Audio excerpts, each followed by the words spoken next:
The moment my daughter Miranda wrinkled her nose and said, "My truck smelled like grease and fast food," something inside me just snapped.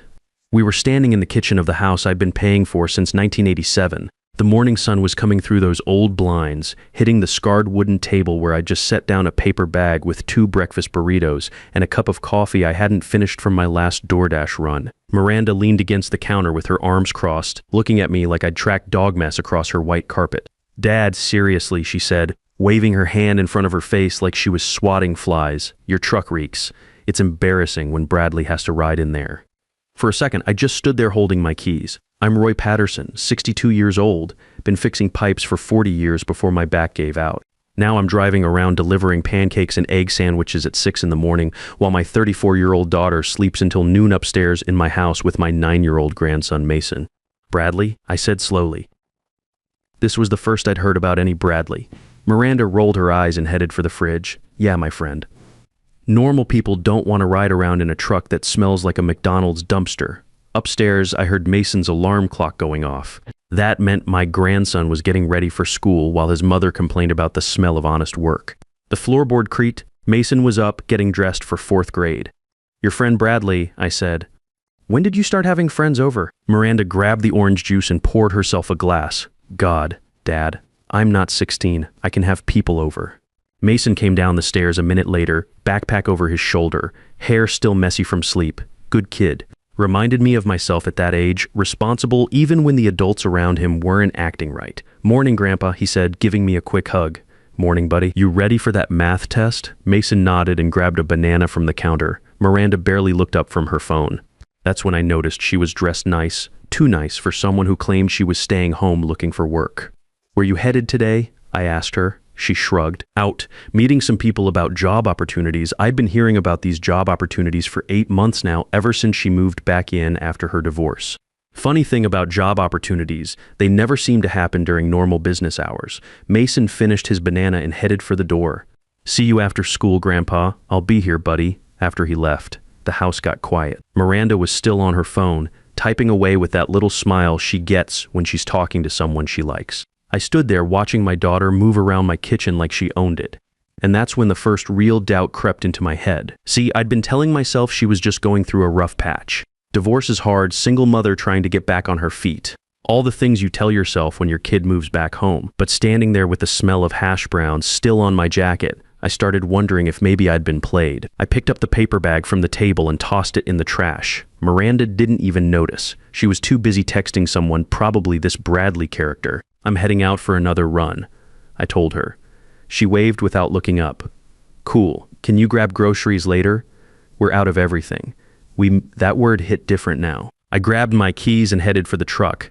20 minutes later, I was sitting in the parking lot of a Chinese restaurant waiting for an order when my phone buzzed. Text from Mason's school, emergency contact information needed updating. When I called to handle it, the secretary mentioned something that made my blood run cold. "Oh yes, Mr. Patterson. Your daughter came by yesterday to update Mason's pickup authorization, added a Bradley Nash to the approved list." Bradley Nash. Miranda had given some guy I'd never met permission to pick up my grandson from school, and she hadn't said a word to me about it. That's when I decided to do a little investigating. The next morning, instead of starting my Doordash runs early, I parked down the street and watched my house. At 10:30 a.m., a red BMW pulled into my driveway. Out stepped a guy in his 30s, wearing clothes that cost more than I made in a week of driving. He walked up to my front door like he owned the place. Miranda met him at the door and they kissed. Not a friendly peck. The kind of kiss that told me this wasn't just some new friend. They got in his car and drove off, leaving me sitting there, realizing my daughter had been lying to my face for months. I spent the next 2 weeks paying attention to things I'd been too tired or too trusting to notice before. Like how Miranda always had money for new clothes but claimed she was broke when it came to helping with bills. How she went out 4 to 5 times a week but never seemed to actually interview anywhere. How she'd started talking about getting a fresh start and new opportunities without ever explaining what that meant. Then came the conversation that changed everything. I was in the garage organizing tools when I heard voices in the kitchen. The window was cracked and Miranda was on the phone, talking loud enough that I caught most of it. "No, babe, it's perfect." She was saying, "Dad's totally clueless. He thinks I'm job hunting." She laughed. "I know, right? He's so easy to manipulate." The guilt about mom dying still gets him every time. My wife Linda had passed 3 years ago, cancer. I'd been devastated, and Miranda had been my emotional support through the whole thing.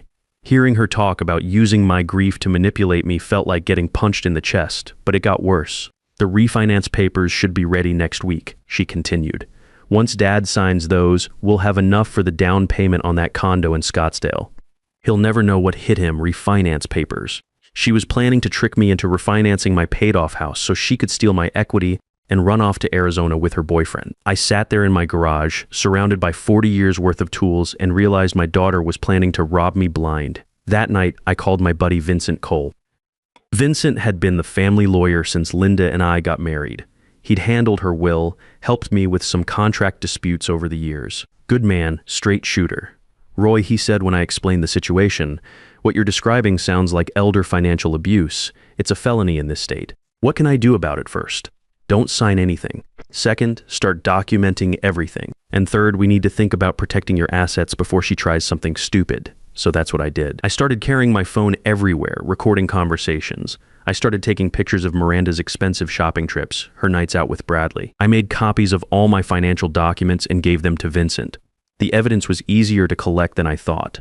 Miranda wasn't even trying to hide it anymore. She'd come home with shopping bags from expensive stores, claiming she'd bought things on sale or with gift cards from friends. She'd get her nails done every week, go out for expensive dinners, all while telling me she was too broke to help with the electric bill. One afternoon, I followed her to a fancy jewelry store downtown. Watched through the window as Bradley bought her a diamond bracelet that probably cost more than my truck was worth. That same evening, she asked me if I could loan her money for Mason's school supplies. I took pictures of everything, the shopping bags, the jewelry, Bradley's BMW parked in my driveway.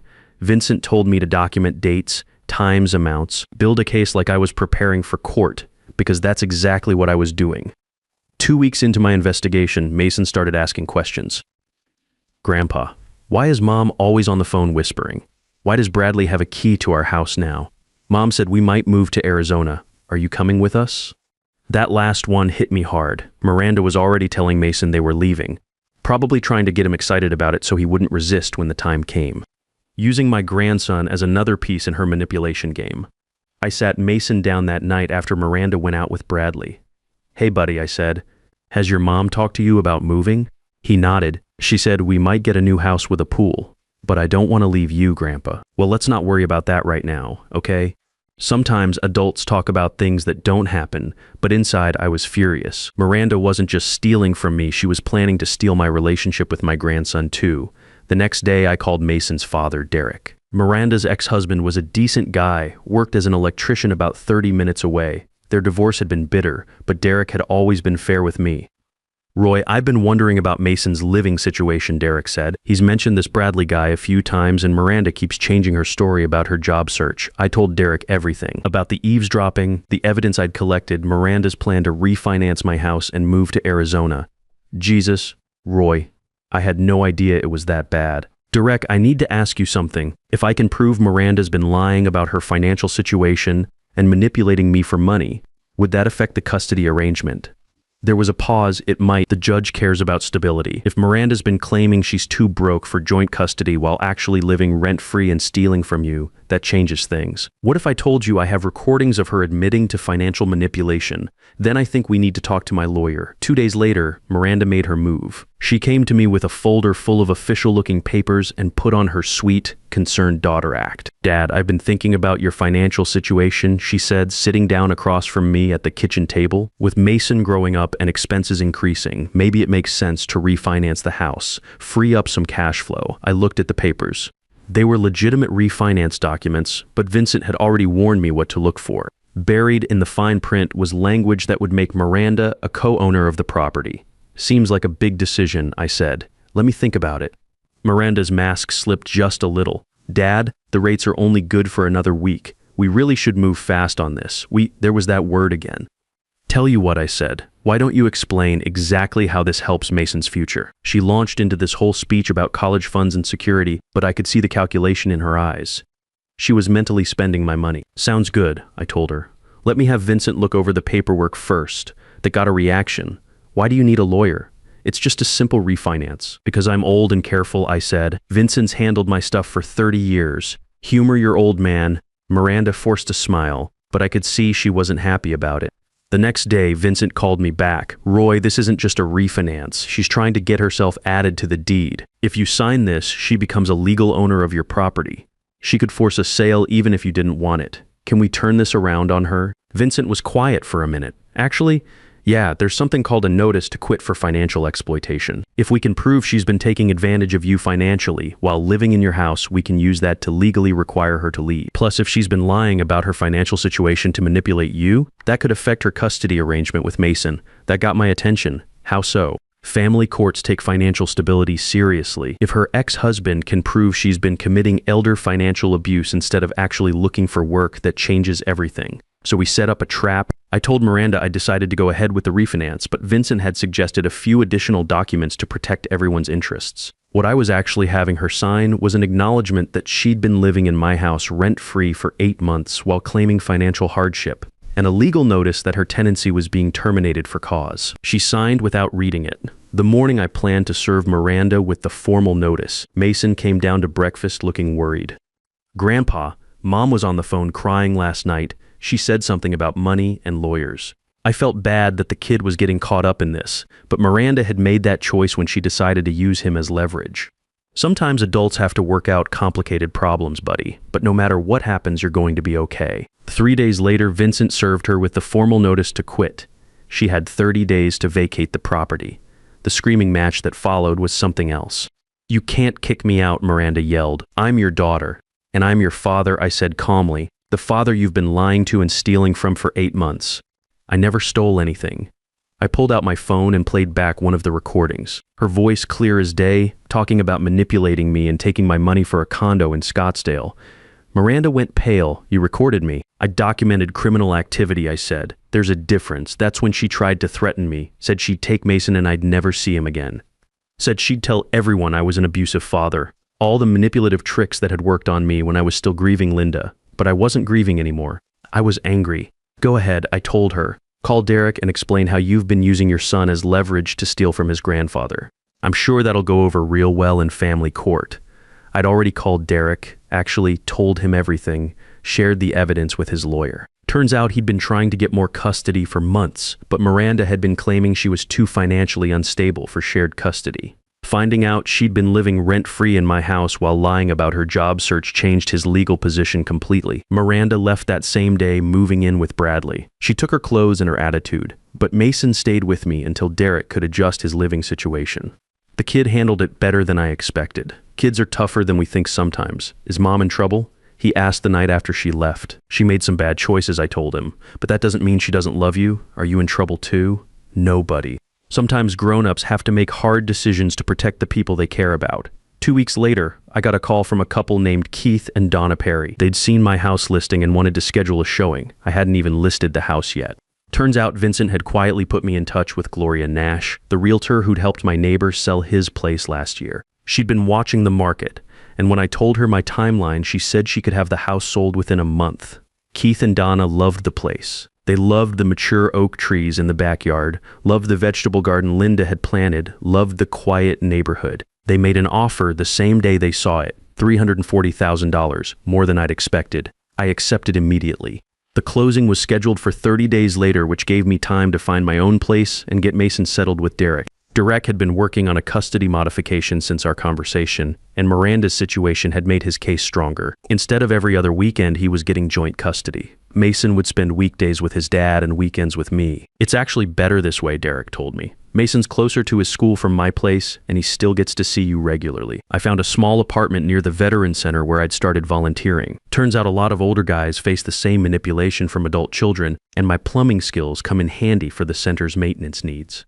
The day before closing, Mason helped me pack the last boxes. "I'm going to miss this house," he said, sitting on the floor of his old room. "Me too, buddy. But sometimes you have to let go of one good thing to find something better. Will you still be my grandpa in your new place?" I laughed. "Mason, I'll be your grandpa no matter where I live. That's not something that changes." Miranda had tried to call a few times, but I wasn't ready to talk to her yet. Maybe someday I would be, but not while she was still with Bradley and still pretending she'd done nothing wrong. The morning of closing, I walked through the empty house one last time.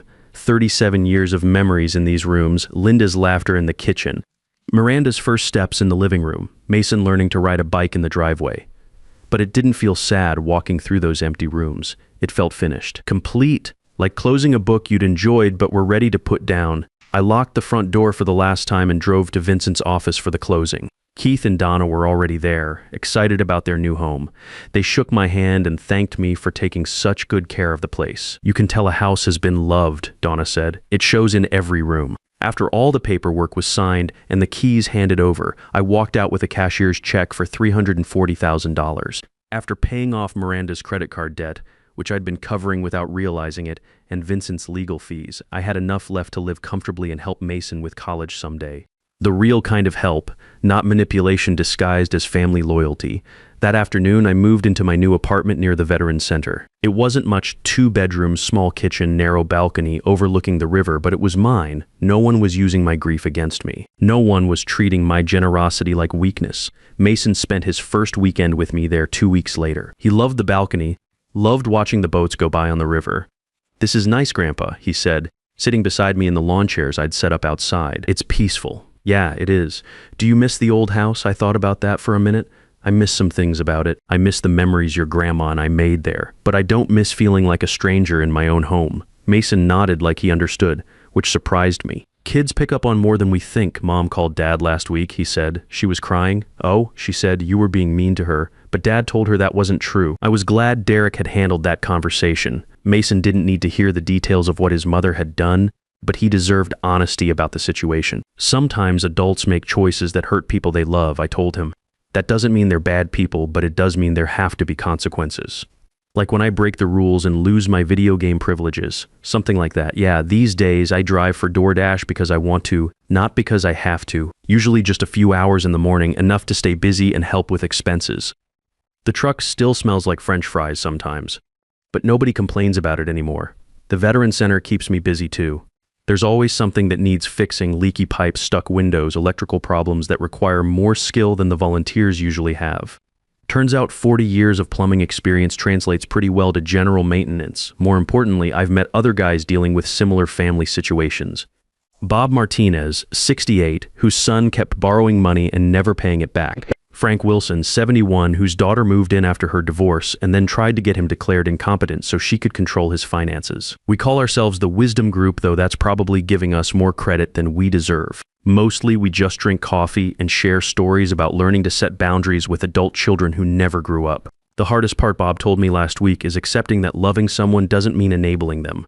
Frank nodded. "I spent 20 years trying to rescue my daughter from her own bad decisions. All I did was teach her that I'd always be there to clean up her messes." I've been thinking about that conversation a lot lately, about the difference between helping and enabling, about how sometimes the most loving thing you can do is let someone face the consequences of their choices. It's been 8 months since Miranda left. She's never called to apologize or explain herself. Derek tells me she and Bradley broke up about 3 months ago. Apparently the stress of actually having to support herself put a strain on their relationship. She's living in a studio apartment now, working part-time at a retail job. Maybe someday she'll realize what she lost. Maybe she'll want to rebuild our relationship on honest terms. If that day comes, I'll be ready to listen. But I'm not holding my breath, and I'm not going to let hope turn into another form of manipulation. Mason's doing well. His grades improved after he got settled with Derek, and he's made friends in his new school. He still spends every weekend with me, and we've developed our own routines. Saturday morning pancakes on the balcony, Sunday afternoon fishing at the pier. Simple pleasures that don't cost much but mean everything. Last weekend, he asked me something that caught me off guard. "Grandpa, are you happier now?" I thought about that question while I tied a new lure on his fishing line. Was I happier? I was definitely more peaceful, less stressed, more in control of my own life. "Yeah, buddy," I said finally. "I think I am. Good. You smile more now. Kids notice everything. The important thing is I've got my self-respect back. I've got a relationship with my grandson that's honest and healthy, and I've learned something valuable that I wish I'd figured out years ago. Love without boundaries isn't love at all. It's just enabling. When I talk to other guys my age who are dealing with manipulative adult children, I tell them what Vincent told me. Document everything. Protect your assets, and don't let guilt override common sense. Elder financial abuse is real. It's more common than people think, and it's not something you have to tolerate just because the person doing it shares your DNA. But I also tell them this: setting boundaries doesn't mean you stop loving someone. It just means you love yourself enough to demand respect. And sometimes, if you're lucky, it means you get to spend Saturday mornings eating pancakes with your grandson while watching boats drift down the river, knowing that nobody's using your generosity against you. That's not a bad way to spend your golden years. Because at 62, I finally learned that protecting yourself isn't selfish, it's survival. And sometimes the people who need boundaries the most are the ones who claim they love you. The greatest gift you can give your family isn't endless sacrifice. It's showing them what self-respect looks like, even when it costs you everything you thought you wanted to keep.